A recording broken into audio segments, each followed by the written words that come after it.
Hey friends, welcome back to another episode of the Influential Motherhood Podcast. I'm your host, Melissa Duncan, and as a mom and lawyer, I want to be a cheerleader for moms who don't want to give up their own goals and dreams. Around here, we celebrate moms who are making a difference and talk about ways to juggle work, motherhood, goals, faith, self-care, and more. I'm so glad you're here. The only filters we use around here are coffee filters, so pour yourself a cup and enjoy the show. On today's episode of Influential Motherhood, I'm excited to be chatting with Laura Tremaine, who I feel like I've been able to kind of watch just blossom and continue to blossom over many years back to the blogging days. And now she's a very successful podcaster. And I'm excited to talk about the 10 Things to Tell You podcast and the fact that she's an avid reader and a self-proclaimed, because of, I think, where she lives and what her husband is involved with, but a Hollywood housewife. So Laura, welcome to the show. Thank you so much for having me. Yeah, this is exciting. It's I think it's going to be fun. I always love talking to fellow podcasters because I feel like there's just a known feeling of all the work. We were just talking about all the work that we put into these things, and just the respect that I have for what you're doing and how much love you're putting into your audience and the community that you're trying to build, which I think is what makes you, under my very broad definition of an influential mom, because you're not just out there churning out stuff for your own good. You're trying to build a community. So that's why I wanted to chat with you for an episode. So welcome to the show. Thank you so much. Yeah. So I gave kind of course, the 3,000-foot overview of who Laura is. But why don't you, for those who don't already know about you and your show, tell us a little bit about you and your family, and then a little bit about we're going to talk more about the podcast, but just kind of give us the brief elevator pitch for the 10 Things to Tell You podcast. So my current podcast, 10 Things to Tell You, is fairly new. I just started it at the beginning of this year, so, 7-ish months ago. But I've been in the podcast world for a while, and I finally feel like with this show, 10 Things to Tell You, I'm kind of merging all of the things that I've been doing online for years. Yes. or the original mommy blog days, and then, social media, kind of like Instagram ate my blog. And then I was a co-host on a girlfriend chat show called Sorta Awesome for a long time. Then I did another show called Smartest Person in the Room. And then finally, after all of these little avenues, or not little avenues, but all of these different avenues have merged together. And on 10 Things to Tell You, I'm taking a lot of those ideas that I've always preached about, like connecting with others, sharing your stuff, digging deeper, like trying to be in a growth mindset, all of those things that I feel like I've been talking about for myself, by the way. I do that because that's my own path, and then I just want to talk about it with everyone else. Yeah. It's all merged together for 10 Things to Tell You. The premise of the show started with, I do these internet challenges, and for a long time I did one called, I still do it, it's every fall, One Day HH, which is just a day in the life Instagram challenge where people just share their days. People really come out every year and do that.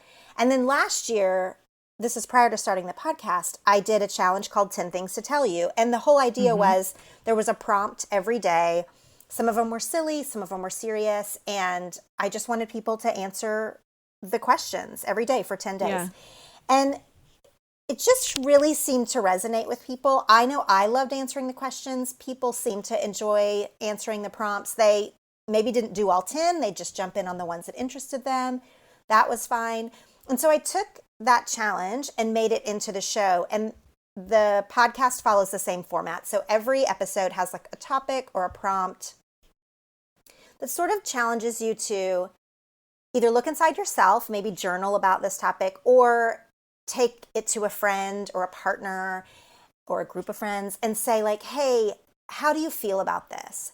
And I wanted to give people those prompts because I do think that a lot of women in the middle of life want to be having these deeper conversations, and they're just not really sure like where to start. It's really hard for people Mm-hmm. to just like look at their friend, even if it's a good friend, and be like, hey, can we talk about our childhoods or Yeah. whatever? Like, Yeah, that's like a deep place to go very quickly when we're yeah, so busy. Yeah. Yeah, it's I mean, I think it's it it's is hard. awkward for people, but It is awkward. if you can say like, hey, I listened to this podcast and she challenged us to talk about this thing, it sort of gives people an opening. It gives people an excuse to maybe post it on social media. Hey, I'm participating in this internet challenge and I just want to share this thing, because people are shy. Like, even though we are so connected these days online and everybody's busy and everyone's doing a million things and everyone's posting a lot of different stuff. So it appears that we're in like a period of overshare. But Right. I don't find that to be true. I think the stuff that women really want to be talking about or really want to be sharing about themselves, they need a reason or they need an Yeah. excuse. It's like a launch to They yeah. do. And so I feel like my tagline is share your stuff. I'll go first. Like, Yeah. I will answer the question. That's kind of the exchange here. Like, I'll give you the prompt, but then I'll also answer. And so I've just really enjoyed doing the podcast. We have covered everything from like lighter topics, like I did a skincare episode that was really fun, but then also, I've talked about my lifelong anxiety.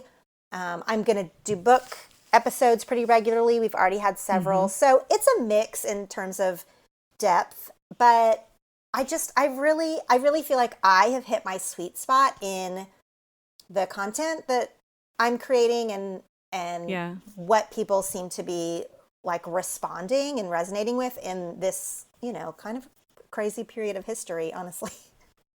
Yeah. Well, I think you're exactly right. I think we feel like we're sharing and taking so much in, but we're just seeing such little slivers of people. And we'll jump in and talk more about, the episodes and how you got there. But I will tell you, because you mentioned it, the anxiety episode actually was not only an episode for me personally, where I ended up going to, a friend and saying, oh my gosh, like you need to listen to this episode, because it was enlightening for me as someone who also has dealt with anxiety. I knew that much about myself, and that's something that I've dealt with for the last few years. But I realized when you were talking, because I think you were talking about pulling your hair out, right? Is that? I do. Yeah. So I you're, pull my hair out. yeah. So when you said that, I had this massive epiphany so when I was little, I used to pull my eyelashes out, Mm-hmm. and hearing you talk about pulling your hair out, it was like somebody flipped a light switch on, and I was like, oh my gosh, that was anxiety. Because I was able to kind of tie it into some other things that I kind of, remembered, it all hit me at once. And I was like, I know exactly why I did that. And so, I think it's I mean, I know it's having an impact, but I mean, even at that level, it was like, wow, that's for a 35-year-old to suddenly realize, when I was 10 and pulling out my eyelashes, like, that it was more than just like this weird, quirky thing that I did. So thank you is where I'm going with that. But, to those who are listening who haven't found your show yet, I hope that they will go and listen, because I think you strike such a good balance between, like you said, the lighter episodes where, you're talking about books and, skincare with Jamie, these things that are a little more lighthearted, but then that nice balance between like, okay, now we need to go deeper and talk about the things that really need to be have light shed on them for women. So Oh, thank you. I also, yeah, in terms yeah. of the anxiety episode or episodes like them, even if I'm not the one sharing, but maybe I have a guest on, one of the things Mm-hmm. that I think is really beneficial for this type of sharing and for kind of podcasts in general is that we can share these things with others to say, see, this is how I feel. Like, I'm not able to say it. Yeah. I don't have a podcast, or you know what I mean, like I don't, but this woman expressed it, and so listen to it and maybe you can understand me better. Yeah. Yeah. And I that's a thing that I really like is, and there's a different level of connection. I'm sure you have experienced this, but because I've been working online for so long, there's such a different level of connection in the podcast world where people are actually hearing it from your own literal voice.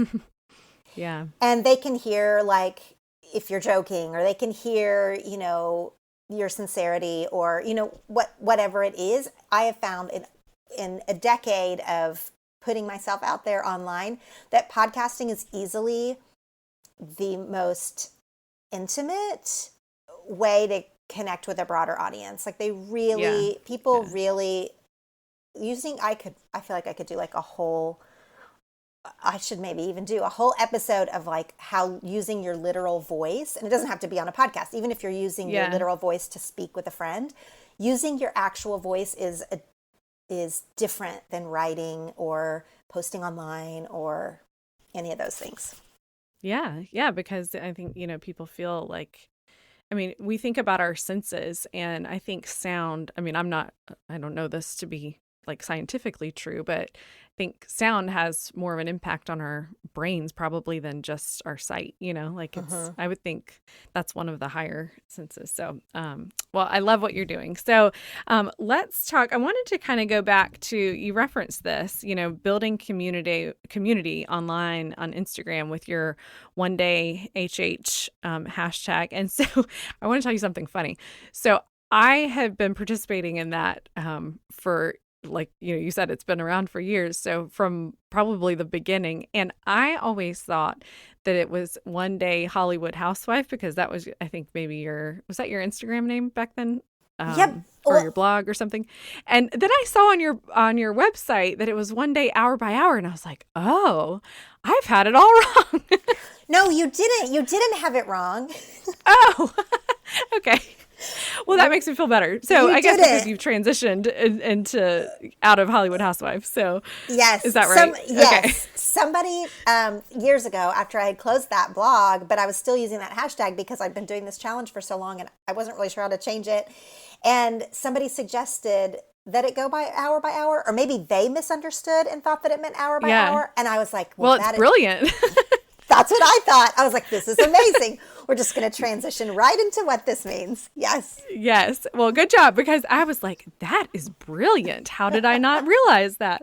So that's funny. So, you were talking about, starting there, and the way that started to build community, and then doing the 10 things to tell you hashtag this fall. When you started that hashtag this past fall, when you did the 10 things to tell you, series on Instagram, did you know then that could be did you have a podcast in your mind at that point in time? And if not, at what point did you realize, hey, I think I need to go bigger with this? No, because by that time I had already been on two different podcasts and I knew how much work they were. I mean, podcasts are a lot Mm-hmm. of work. And so I actually thought that I wanted to return to blogging. Mm-hmm. I started the blog 10 Things to Tell You before I even did the challenge. And I was thinking, this will be perfect. I actually really love blogging. And it's changed so much over the years. I was sort of thinking I wanted to get back to basics. And then I guess I sort of remembered how much work blogging is as well. And so it was sort of, it just was a natural thing. I don't like Instagram stories had become popular. So I was sort of talking to people a little bit using my voice, and blogging is not dead. I refuse to call it dead, but it's just not where people are right now. They're not Yeah. quick to click on a link. And so I was just realizing this isn't a blog. I mean, I still do have some blog posts there, and I'm glad I have that space for certain content. But Mm-hmm. in general, what this is, the vision of what I want this to be, it really needs to be um, either visual, which I wasn't going to do, videos, or audio, which I already had experience with. And so it just became, it was sort of my own progression of realizing that's where people are right now. That's how people are taking in content. I have no doubt that podcasting is also going to eventually fade away the way blogging, not fade away, but change a little bit the way Yep. that blogging did.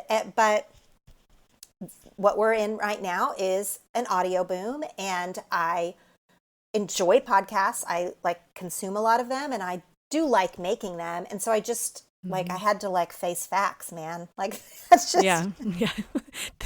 Yeah. Well, I think that you were probably in your eyes were probably open to it because you'd been in a podcast more than someone who had never been into podcasting. Like, I think it was probably easier for you to say, hey, this could really be something in a podcast yeah, for rather than, sure. like it more so than if you had been someone who had never been in podcasting, and it might have taken longer or might not have ever become a podcast. So I'm glad that just serendipitously you were the right person to do that and kind of have that on your radar.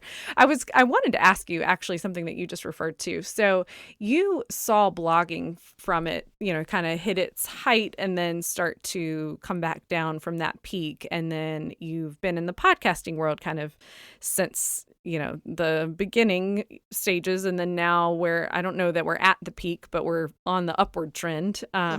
So when you look ahead, not that anybody knows, but having kind of ridden that wave with blogging, where do you feel like we are in podcasting, and what do you think is going to happen?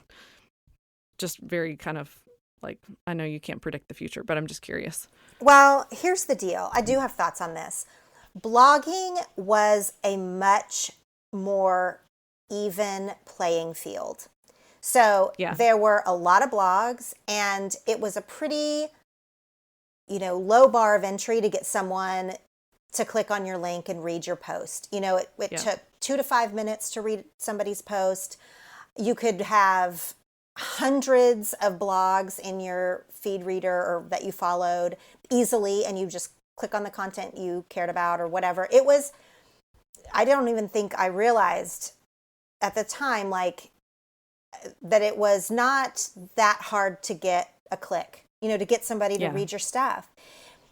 This is not true in podcasting. Even if you love listening to them, the reality of time is most people can only listen to a couple a day at most. I mean, Yep.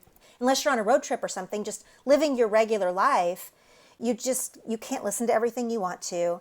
And so it is a lot harder to get someone to commit 30 minutes to an hour of their time to listen to me when there are lots of really quality, great shows out there. And especially as some celebrities jump into this pool and like really big names, it just pushes out the middle audience to lower audience shows, which is discouraging. I mean, you can't compete if someone's going to choose between a huge big name celebrity and someone that they admire and like, but like they might press play on the bigger fish. You know what I mean? And so Oprah or Melissa Duncan. I think they're going with Oprah.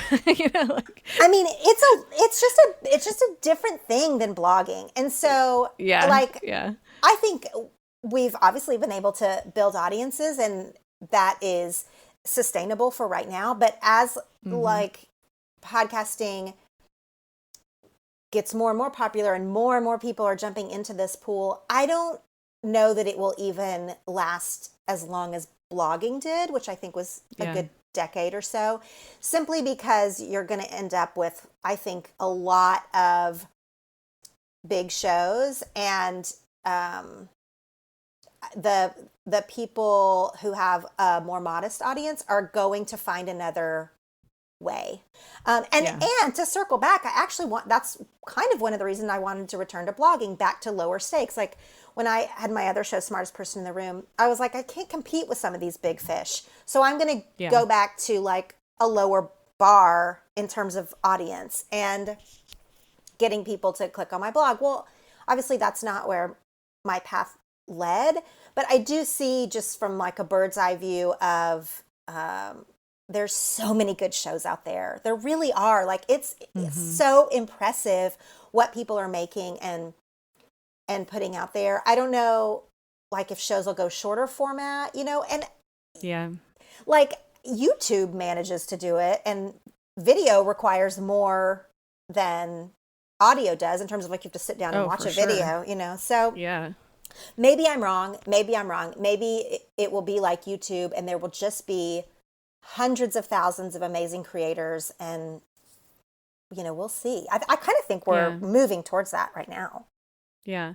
Well, so I think that to your first point about, these bigger shows coming on board and us trying to, stand out as small fish in a, with these big fish in this, pond. But I also see statistics that I couldn't quote off the top of my head where, they say that like it's actually a small percentage of Americans that actually listen. So, we're all competing for like a relatively small number of people. Hmm. And so, I think that the statistics around, people even knowing how to listen to a podcast, where probably those same people, if you said, you know how to watch a YouTube video, they'd say yes. So I would hope that maybe we as society just gets more on board, with audio and podcasting, and it just becomes more familiar, that it will be more like YouTube because more people will just know how to access it. Right. And so we won't be competing for the same audience that, you know, these huge that Oprah is trying to to have listen to their show, because like you said, I mean, it's just impossible for people to really listen to more. For me, I can't listen really to more than one episode a day because I just don't have that much time. Hmm. And so I can't listen every day. So my queue is long, and I hate that because these are great shows and women, podcasters that I want to support, but I feel like I get behind, and I'm sure a lot of people feel that way too. So, Hmm. I think you have great insight there, and I hope that we can just kind of ride the wave. Hmm. Me too. I'm curious from your perspective with the show, what has been, tell us about a couple of episodes for those who haven't listened yet, or who might be familiar but have maybe not caught all of them and need to go back and catch up. What have been a couple of your most, I'm using air quotes, popular, and however you want to define that, either most downloads or the most kind of like feedback you've gotten from your listeners in terms of 10 Things to Tell You episodes? Well, we already talked about the anxiety, so that one Yep. did strike a chord with a lot of people, but I'll choose a couple of others. So my very first episode is called When Do You Read? But really, it's just me. It's just me talking for 20 minutes about Mm-hmm. reading habits. I'm a big reader, and the number one thing I get asked on social media, I mean, I get asked this daily, is like, when do you find time to read? How do you choose what you read? Yeah, I mean, like all the reading questions all the time. So I did an episode, it's literally the very first episode of the show, where I lay out exactly when I read, how I do it, my tricks to reading. I read roughly a book a week, sometimes more, sometimes less. How anybody can do that. There is not a single person listening to this right now who doesn't have time to read. We all have time to read. It's Yep. free, and there it requires no extra equipment. It's like you Yep. can everybody can read. So and then I just talk about all my reading habits, how I choose what I read. I give, you know, I don't want everybody to have to follow what I do. I'm just sharing what I do and then giving people other resources to work in their own life. That episode I point people to again and again because people still ask me this question. So I'm like, why don't you go Go listen to listen the to this episode. episode, and I will tell you every thought I've ever had in my head about reading. And so that's one that I still point people to, like, truly almost daily. And then I did a beauty episode with Jamie Golden, my friend. We talked about Mm-hmm. skincare, and that is the most downloaded episode of Yeah, all time. And that's a fun um, one. that is a fun one. And then I'm going to mention two more, but I'll be quick. I did a revisit. We've done two revisit episodes where we take books from like our childhood or Hmm. younger life and then revisit them. So I did one on Judy Blume. My friend Kara and I reread three different Judy Blume books, and then we talked about that and how we feel about them now. And then with my friend Meg Teets, we read Flowers in the Attic, Hmm. which is the VC Andrews classic. And we revisited that book from our teenage years. And then a recent episode I did, episode 27 is called Ask Me Anything. Now, this was an episode I had to throw together the day before my show releases because the show that I was going to release, when I opened it to edit it, the file was corrupted. Oh no. And oh my goodness. I I'm had so lost. sorry. Yeah.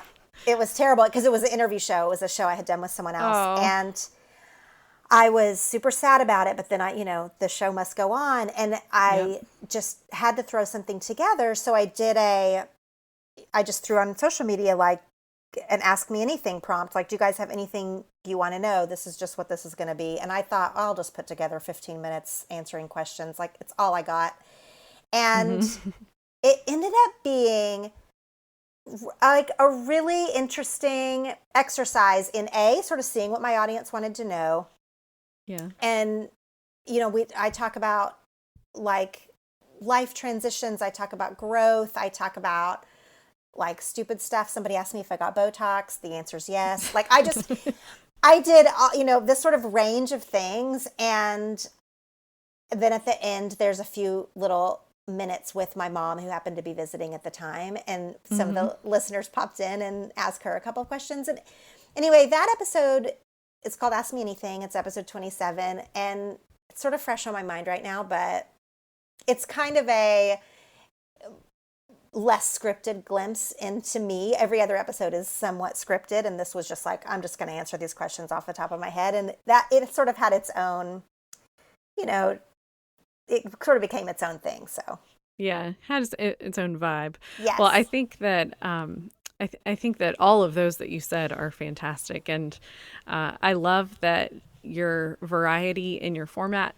changes. You have some solo and some interview and some where I love that. And then this Ask Me Anything, and so I love that you are able to switch up the format too, because I think it keeps it fresh for your audience. So for those of you who are listening, who are looking for an episode to go listen to from Laura's podcast, those are all great ones to go start with. So very good.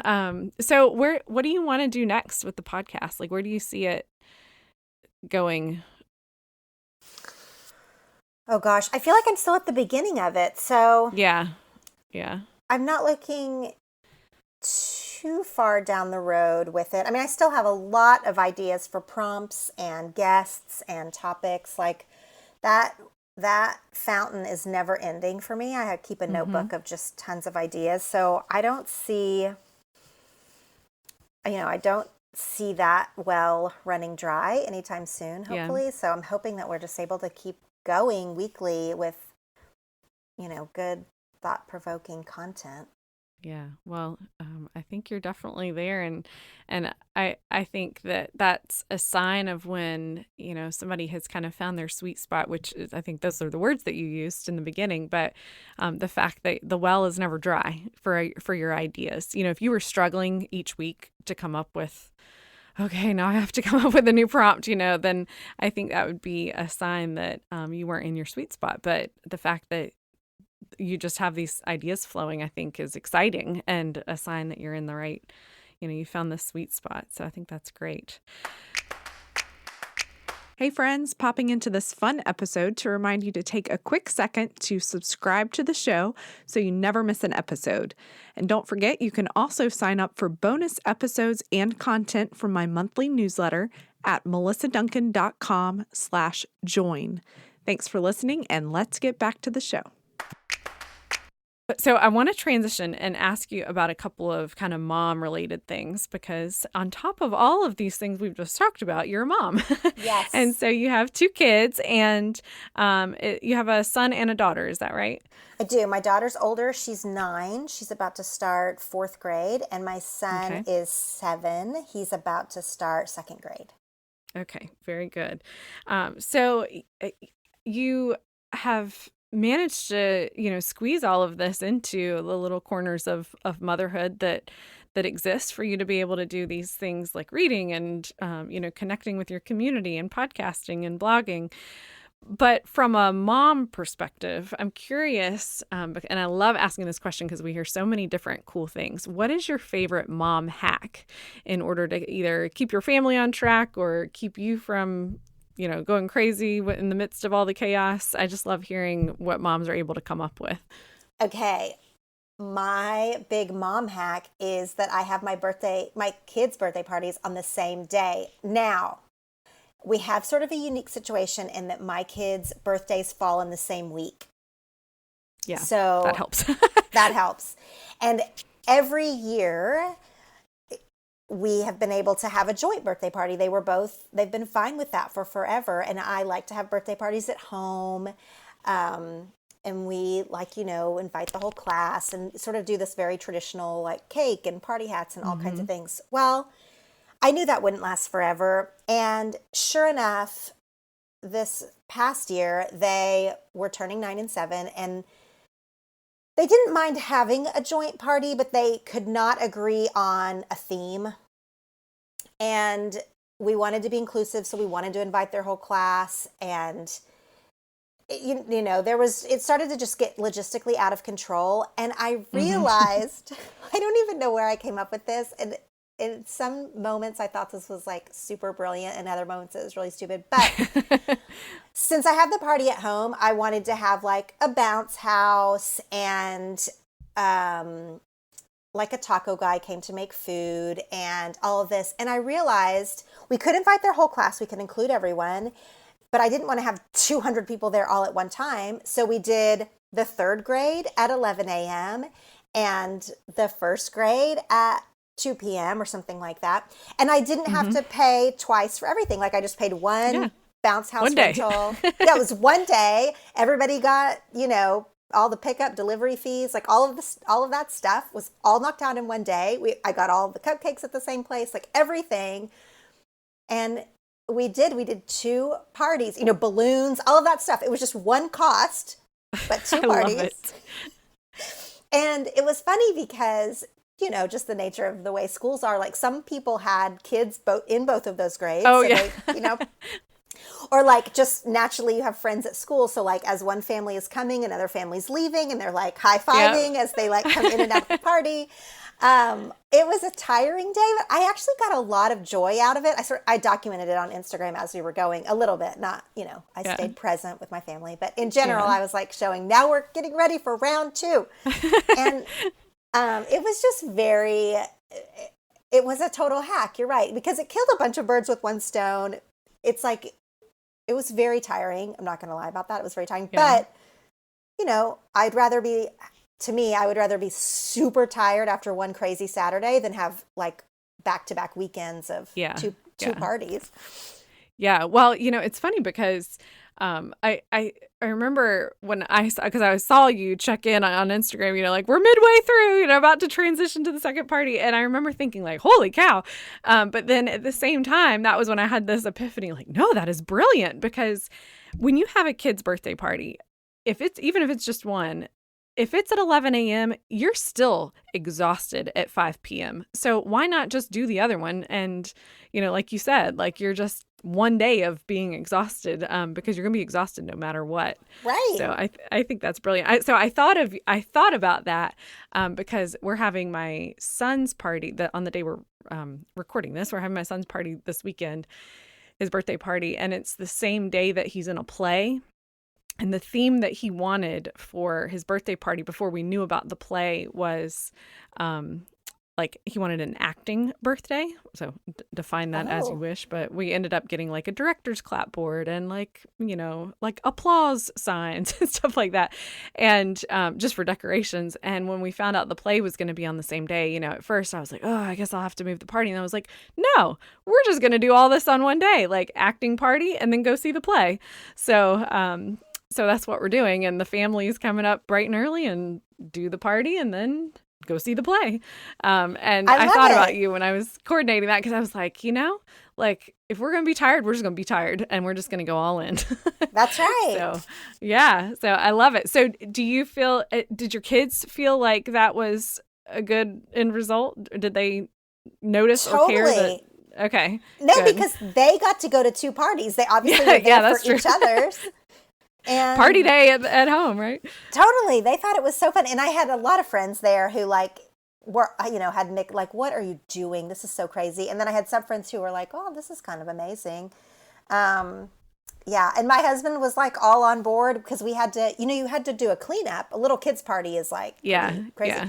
So like in between, there was an hour in between, I think, and we had to just do a massive cleanup and then put the paper tablecloths, the new paper tablecloths on the tables, and like here we Yep. go, round Here we two. go again. I love that. I love that. Well, that's a great mom hack, and that's one we haven't heard before. So, I love it. Oh, That's a good. great one. That's a great one.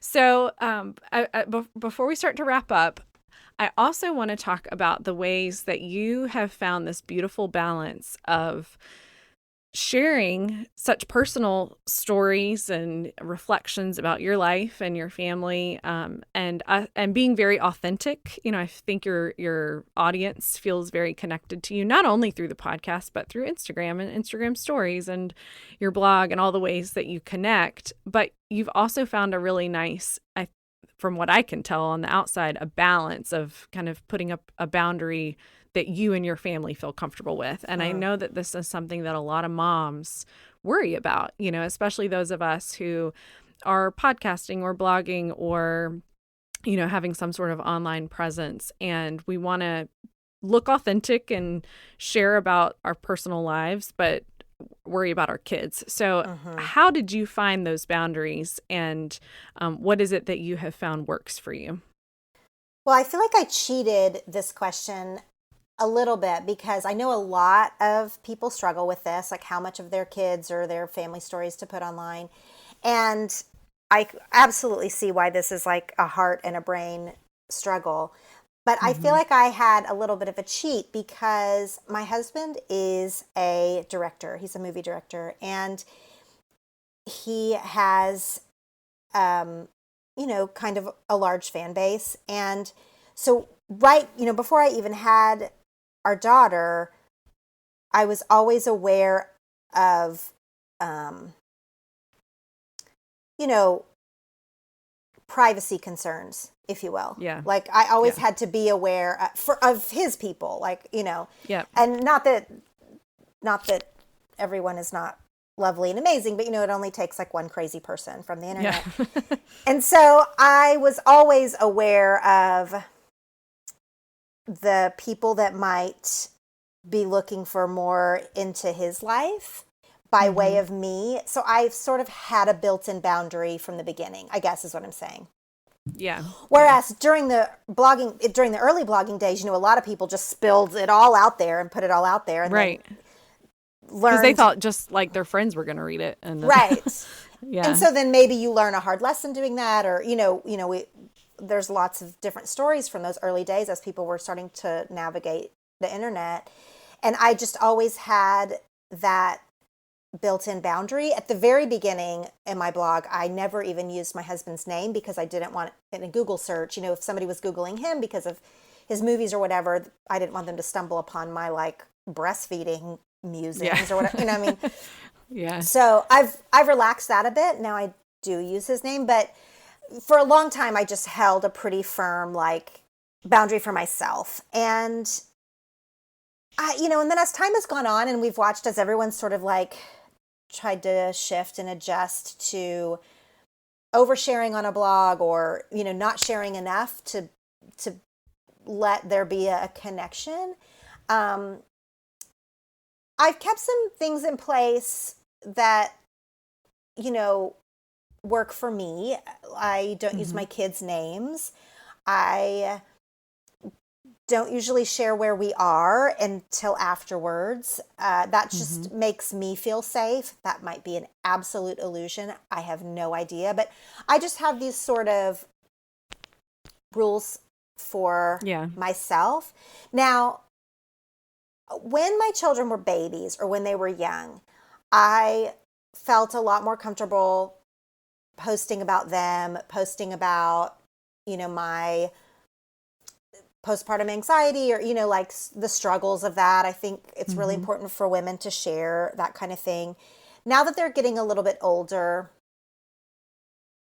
you know, it's harder, not only because they have a right to their own privacy, although for the record, they've never exercised that to me. They have never said Yeah. like, please don't post that or please don't tell anyone about that. Like they, they've never said that, but I'm aware of Yeah. it. And I'm also aware of my own story within it. Like, I don't want to take a huge tangent here, but I actually get really upset when I see women on the internet stop writing or sharing because they think it's only their kid's story to tell. They remove Yeah. Yeah. themselves from the narrative and think that they have to keep everything private because of their kids. I think that is doing motherhood a disservice. I've had a lot of Yep. friends who, like, now they have kids in their teenage years. I'm not very far away from that, who are like, I have no idea what I'm doing here. And nobody's writing about it on the internet because they're all protecting their children.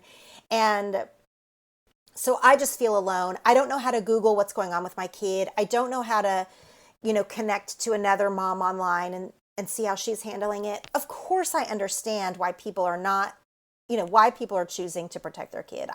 It's not that I don't understand that argument, but I do feel like as mothers, we're not doing ourselves a favor. I wish people would like blog anonymously maybe, or Yeah. like there has to Yeah. be like, that's a huge gap in Yes. the parenthood realm online. I know that's easy for me to Mm-hmm. say because I'm not there yet, but I do see it, and I do not like it when women, mothers, wholly say, I cannot share my feelings on this out of respect for my kid. I respect your respect, but we need to be talking about these hard things. Yeah, Um, because otherwise moms are drifting away into these places where they don't have a support system, and that's a scary place to be. I it, think as a mom in today's world, to feel like you don't have people who are going through something that in common that you are also going through. it's terrible. I mean, I'm hopeful that hopefully women are maybe connecting in real life when the kids get a little older. Yeah. Maybe, you know, mom groups are able to talk about it in real life, which of course is better than the internet. But I really haven't seen much evidence of that. My friends who are ahead of me in the motherhood game, when they complain about that they feel very alone in the teenage years, they are not following that sentence up with, but in real life, we can talk about our stuff. I mean, Yeah. what they're Yeah. telling me is that even in real life, they feel like they can't talk about their hard stuff with their kid because, small communities, or they don't want to be judged, or, whatever, whatever. So that is, yeah, I don't know. I don't even know how I got off on that, except that you were asking about how I've managed to share, but without really, um, exposing our life. And I feel like I was able to do that when they were babies better. Now I'm just writing a lot more about me than about them in general. And then Yeah. I don't know how it's going to be in the future, except that I just see this wide canyon of people not writing about having teenagers. Yeah. Yeah. Well, I hope that you will feel, if it's right for you, that you can still do that, because I think that you have a platform and a voice that will be reassuring to women who are in this, and moms who are in the same stage. So I hope that it lends itself to a continued platform for you, in whatever format. Who knows? Maybe we'll all be mommy bloggers again. I don't know, but whatever that platform looks like. I know you said your kids haven't often expressed, their kind of right to privacy feelings that they might have if they felt strongly about it. But I'm just curious, because their ages, do they know what you do online in terms of podcasting and Instagramming and all of that? Does that have any frame of reference for them? So they know that I podcast, and sometimes I listen to podcasts in the car, so they know what that is. Mm-hmm. Um, I will say that one of the things I do is, and I say this absolutely with no like judgment behind it or anything. I'm just telling you how I do it. But when I post pictures of them on Instagram, I I never let my kids see how many likes it got or didn't get. Yeah. Um, I never read comments to them, or they are, as far as I know, they're pretty unaware of that there's feedback on that. They know I Yeah. post it. Yeah. Now, they have gotten to an Yeah. age where I ask if I can post, and they know what posting is. Like, I've let them look at Instagram and Facebook and whatever. Like, they have a very loose grasp that I'm sharing it with the world. But Yeah.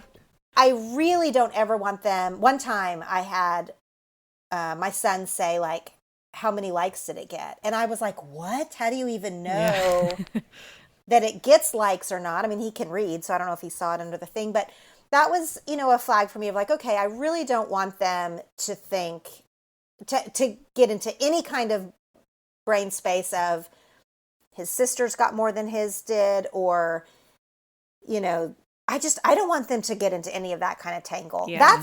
That's Yeah. enough of a tangle for adults to navigate. Yes. You know? Yeah, for 30 and 40-year-old women to get tangled up in that, but much less Yeah. a 7 and 9-year-old. Yeah. Well, Yeah. and you hear all these stories and statistics about what that is doing to, teenagers and and their levels of anxiety and depression and just all of these, I think, mental health impacts that it's having when they get overly immersed and worked up, about likes and feedback and comments and followers. And my kids can't read yet, but I know for me that's going to be a scary place too, because we don't want their value to be placed in how many, their like how they see themselves to be placed in how many likes they get. So I think that's a smart boundary to have Yeah. I don't for want them them. to have, I don't want to give that any kind of power. Now, Yeah. one time they did ask me, not why are you posting it? It wasn't like accusatory, but it was sort of like, well, I'll tell you, like my husband and I both care a lot about photographs. Like we care about taking like good pictures of our family and of our Hmm. adventures and like all of our whatever. And the kids like that too. Like they'll look and we'll pick which is the best picture of this, of us doing this thing or whatever, just for our own photo books and for our own life or whatever. So Yeah. I don't think they asked why are you posting it, but I guess I'm trying to impart a little bit of like, this is a beautiful, wonderful picture of our family, and I like sharing it.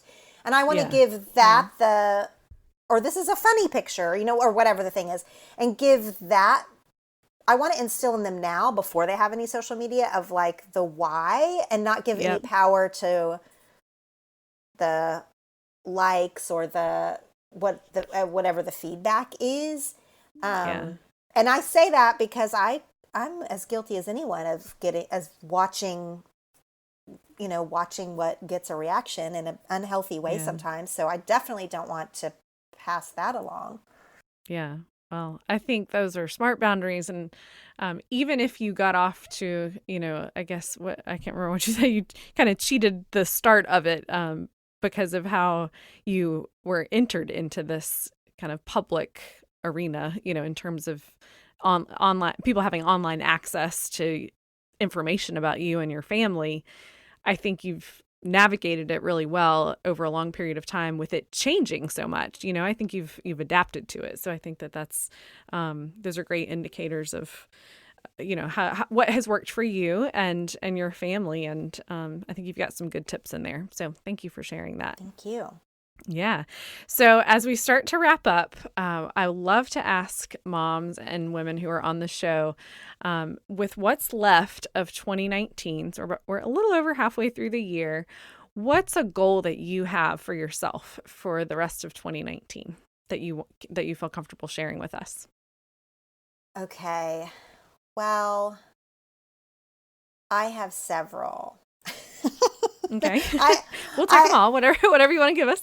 I always have different goals going. I'm goal oriented, so like in my work Hmm. or my personal life, I talk a lot about this on my podcast, so I don't feel like this is bad to share, but I have had a little bit this summer of like a little bit of a mind body disconnection, if you will. Hmm. We had some very celebratory fun times, and I feel like I got away from myself in a couple of different areas. Like I, maybe had started to have too many margaritas, and that was like affecting my sleep, but I didn't really stop doing it. And then, like I have definitely just, the train has left the station in a few different areas. And I'm a big believer in the mind-body connection.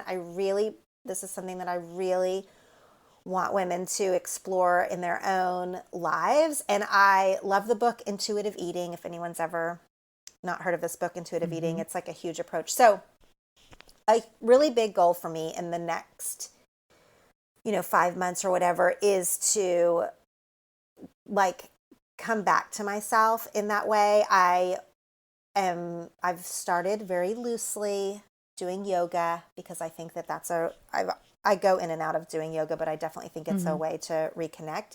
And so I'm like going to do a 30-day challenge for myself. And I've said that out loud, and now I'm going to have to stick to it. But it's out there now. It's out there now. I have to do it.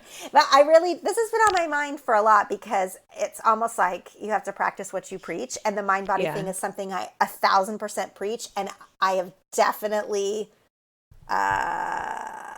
just I've ignored aches and pains of it. This is about the mind body thing is about a lot of things. It's about the pain in your body. It's about listening to your body, which is kind of why I use the margarita example of like listening to how your body's reacting to whatever, foods or posture or anything.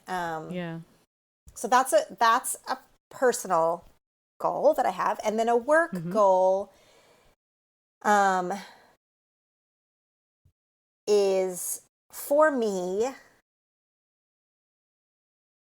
it's a really, I haven't really said this out loud publicly, but it's a really big deal for me to continue to make my show weekly. And I know that sounds like simple, but I have only me. It's only me. I'm only committed to me. And so, I don't have a team of people helping me. And so this was a big commitment that when I started the show in January, I said, I'm going to do this weekly for a whole year. And so, and just see, and then see where we are. I hope it goes beyond that, of course, but I knew it was going to be a big deal for me to make that commitment. So that's that. And then I have one more that is silly, these are all so good. Keep going. Yeah. It popped into my mind. And so I'm a believer that when something comes up, you should explore that. So this is a sort of a silly goal, but I really want to get caught up on my family photo books. Oh, yes. Me too. Please tell me how you plan to do that, because I need help. I need help too. I did it really well for several years. And then again, we have strayed from the path, everyone. Has broken loose. So I am going to do a whole episode on it on my show in the fall. And good. I really want to, this is it's a silly goal, but it actually means a lot to me that I really want to do this. I really want to have these photo books. I want to get them off my phone. I want to have, I have like a checklist going already of the books I want to make. And okay, those are my 3 goals. That's probably more than I wanted. Oh my gosh. No, this was fabulous. So unpacking it very quickly, I love that your goal is your first one was a reset of what most people would say in January, right? So I need to, kind of realign my mind-body connection. And a lot of things about our mind and body is what we hear in terms of New Year's resolutions, which I'm not a huge fan of New Year's resolutions for lots of reasons. But it's refreshing to hear you say it in August, because you haven't chalked it up to, well, I'll just wait until January and then I'll get back on track. You are saying, okay, the train got off the tracks and we're going to put it back on. It's not a, I'm using air quotes, too late kind of situation just because it happens to be August. So I love that, because you could very easily have said, well, after the fall and the holidays, then I'll get back on track. And I think that you're prioritizing yourself in a very important way in saying that. So I love that goal. And I think more of us need to align with what you're doing, myself included. I've had a very fun summer of lots of cookies and ice cream cones and, glasses of wine and other things too. So I get it. Same, exactly. Yeah, it's been fun, but I got to get back on track. Yes.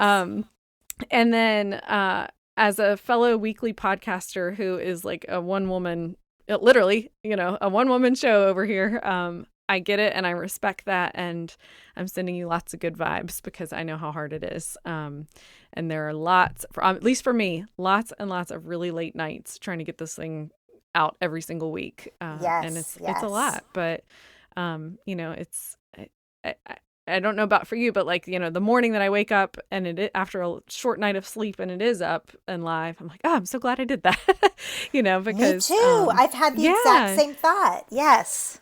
Yeah, it's like it feels worth it, when you feel like, okay, that's something that is helping someone. So lots of good podcasting pixie dust coming your way.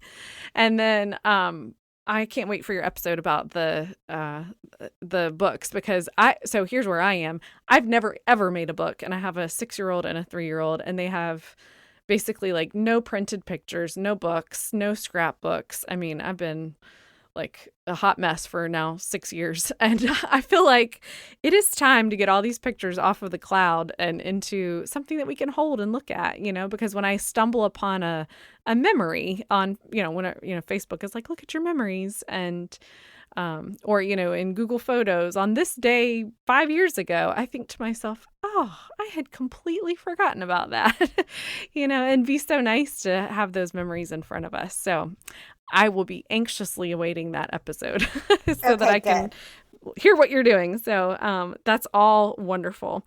Well, this has been, Laura, so much fun. And I appreciate all that you've shared about what you're doing and for the moms who are listening. So just remind us where we can find you and your podcast online so that people can connect with you. Okay, my favorite place to hang out online personally is Instagram, and I'm Laura.Tremaine on Instagram. The show, my podcast, is on Facebook and Instagram as 10 Things to Tell You, 10 the number 10, and then Things to Tell You. And if you just want to find all of this stuff, all of these channels, you can go to 10thingstotellyou.com, and it has everything you could ever need. Perfect. Well, keep up the good work, and we will look forward to continuing to follow along. Thank you so much. You're welcome. Thanks for all you're doing, Laura. Laura Tremaine is the real deal, and she puts so much thought and love into everything she does. So I hope you listen to her podcast called 10 Things to Tell You. You can also find me online at Influential Motherhood to connect and say hello. If you enjoyed this episode, please leave a 5-star rating and a written review in the Apple Podcast app. It is what helps the show get in front of moms looking for episodes just like this one. I hope you'll find a way to influence your work or community for good this week. And don't forget, you can listen to other episodes or to learn more about the show, visit www.influentialmotherhood.com. See you next week.